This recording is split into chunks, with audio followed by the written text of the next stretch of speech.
Bonjour, la question est sur toutes les lèvres. Pourquoi les inscriptions pour la DV Loterie 2027 ne sont-elles toujours pas ouvertes? Ce n'est pas une situation normale, alors on va décrypter ensemble les raisons de ce retard absolument sans précédent. Pour la toute première fois en plus d'un quart de siècle, le site officiel, il est silencieux. Rien. Alors que se passe-t-il vraiment?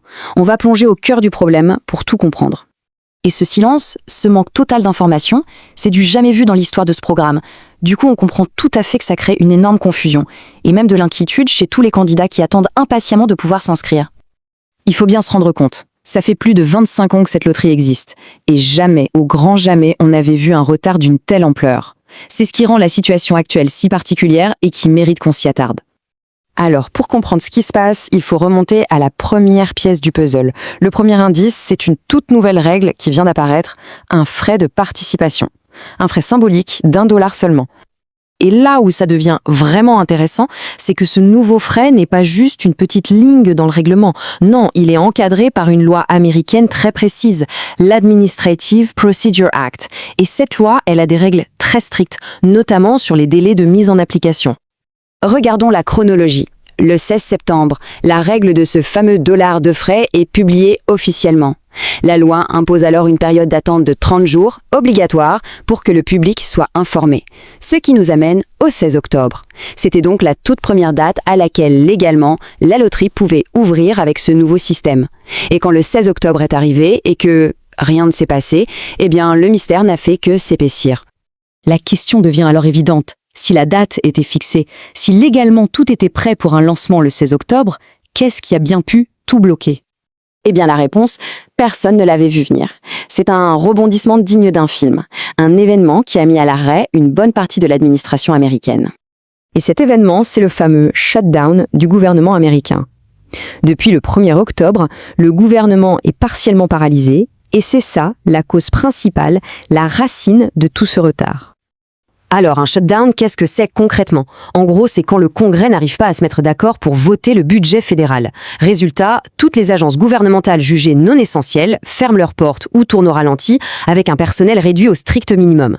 Des milliers de fonctionnaires sont mis en congé sans solde. Et bien sûr, le département d'État, celui qui gère la DV Loterie, est touché de plein fouet. Et c'est maintenant qu'on arrive au cœur de l'impasse. On va voir comment ce shutdown, en se combinant avec cette nouvelle exigence de frais de participation, a créé une situation de blocage total, une sorte de tempête parfaite. Voilà le problème en 2 points. D'un côté, on a le shutdown qui gèle tout, le budget, les équipes techniques, tout est à l'arrêt. De l'autre côté, on a cette nouvelle règle du dollar qui exige de mettre en place un tout nouveau système de paiement en ligne, sécurisé, testé, etc. Le gouvernement est donc coincé. Il ne peut pas, légalement, lancer la loterie sans ce système de paiement. Mais il ne peut pas non plus construire ce système parce que le shutdown a mis en congé forcé les gens et les budgets nécessaires pour le faire. C'est une impasse totale. Parce que, attention, mettre en place ce paiement, ce n'est pas juste cocher une case, c'est un vrai projet technique. Il faut intégrer un module de paiement au site web, il faut le tester sous toutes les coutures pour éviter les bugs, il faut sécuriser les transactions bancaires, et enfin, il faut obtenir la validation du Trésor américain. Tout ça, ça demande du monde, du temps et des gens qui ne travaillent pas en ce moment.